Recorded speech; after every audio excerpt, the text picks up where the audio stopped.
My oh my, what an NBA trade deadline. Down to the wire, really. Especially this trade. Went down Victor Oladipo to Miami. And this gives the Heat a very good shooting guard. But very surprising. Like, they don't really deal Tyler Hero, which he'll be coming off the bench along with Duncan Robinson, which when you're behind Oladipo, it's going to be a step down for Tyler Hero. That's all I'm going to say for him. But Victor Oladipo brings a 3-and-D sort of player. He plays defense. He plays defense on the all-defensive team almost every year, and he's going to be a good fit in Miami. A lot in that kind of jersey. I want to see him in that kind of jersey. It's so cool. But he'll be a great defensive mate to Jimmy Butler, and he can play point guard too. So you could go Oladipo, Butler, Hero, maybe, or Dragic. Dragic, Oladipo, Butler, Adebayo, and Olynyk, I guess. Or, well, if you sign Aldridge. But that's a really good starting lineup with almost like, they're all four of them. 4 or 5, however LaMarcus Aldridge would play is like, it would be ridiculous over there in South Beach. So if LaMarcus Aldridge ended up signing with them, which they are the front runner to get him, but of course, like, there is always other teams to kind of get a deal done with him. Next, we got this trade, and it was right. I think the Nuggets really won this trade over because they only gave up like Gary Harris and RJ Hampton. That's pretty good for Aaron Gordon, who is not really broken out yet in Orlando. So we hope we get to see that in Denver. And he really, if he breaks out, he's going to be a crazy player for Denver. But he doesn't have to take a lot of pressure from in Orlando. He can lay back while Jokic and Murray, and they have a lot. They have Bol. Like, they didn't even give up Bol at the trade deadline, which is amazing. Along with, I think Michael Porter Jr. wasn't traded. I'm pretty sure it wasn't. So that's a really, really good Denver team. They have Millsap coming off the bench too, like veteran leadership with Millsap and JaMychal Green. And you also got young guns with Michael Porter Jr. and Bol. And you could consider Aaron Gordon just because of his age. But he's back in the West. He played at Arizona for college, and now he's a little bit more higher, like a mile high now. But hopefully the altitude will actually help him, not stop him. And this last trade, I really like this trade for the Blazers. It gives a really good scorer who has really broken out the last couple of games, his trade value being at all-time high. This is why the Raptors wanted to deal him.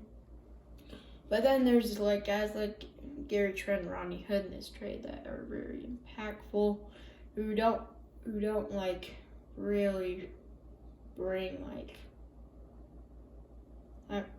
they bring a lot of shooting, don't get me wrong, but Norman Powell, breakout games, when I say breakout games, 43 points, 36 points or whatever, 40, that's what he has been doing and he'll fit well in Portland.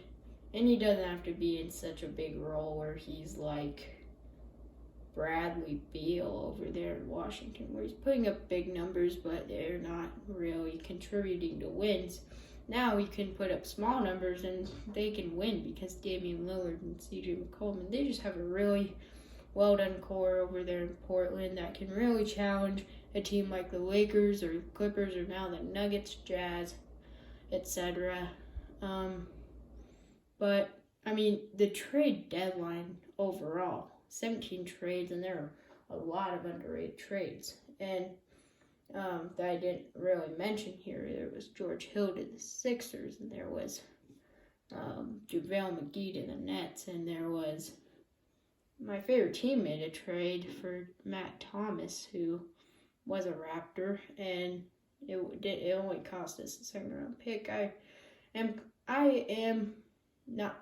mean, you are kind of high for Matt Thomas when you get a player, but then you're just like, well, like the Jazz are like, they have their 5. They're going to go out. And Matt Thomas isn't going to get too much minutes, I don't think, for how much he even did in Toronto when they were good. But honestly, Toronto and Orlando are in the same realm right now, even though I think Orlando is way more in retooling.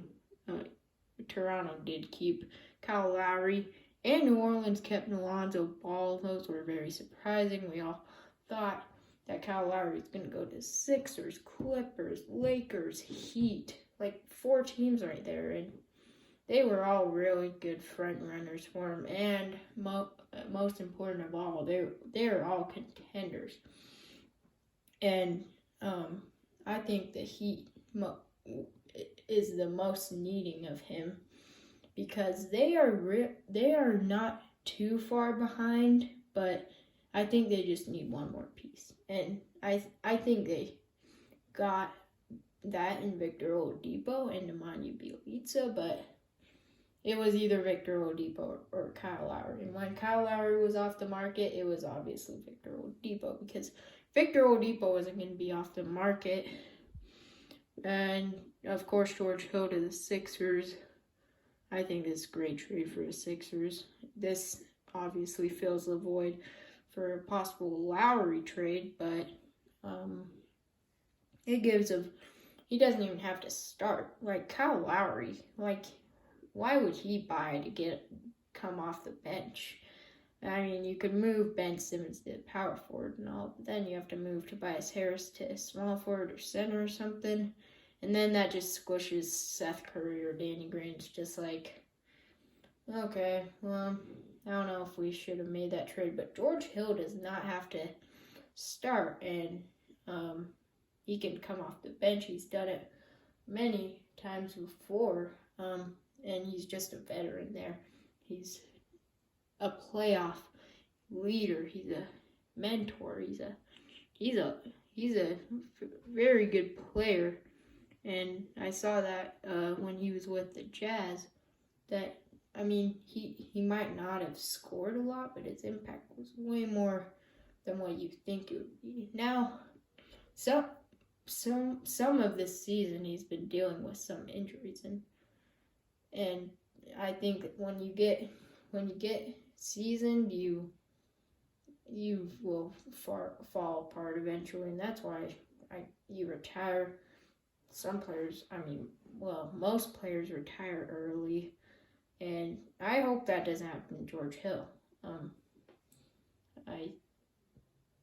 It almost happened to Carmelo Anthony, but he came back for the Blazers, and it could happen to many other players. And if I were the West now, if I transition over to the West, we have, oh boy, a load of contenders. We have the Lakers, we have the Clippers, Jazz, Nuggets now, Blazers, Suns, that's 6. And then if the Spurs had made a big time move, they could have been 7. That's a ridiculous number. 6 is a ridiculous number in the West. Now, if you go over to the East, you have the Sixers, Bucks, Celtics, and Nets. and the Heat now. 11 contenders. This is a wide open season for the NBA to win it all. And I would assume it starts narrowing down when the season gets more into it. But we're like more than halfway through the season. I think most of these teams are going to stay as contenders going in. And you can have you are going to have a 6 seed in the West, and they can still be contending. Like, how does that happen? And I'm obviously like, okay, every team's going to be fighting, whether it's the 3 seed or the 10 seed, because there's a play-in tournament, and from the 1 to 10 seed in every conference, yeah, they're going to be really getting it, and it's going to come down to who really wants it more and who plays better. But I hope you guys enjoy. Make sure to like, smash the subscribe button, and turn on post notifications. And I think peace out.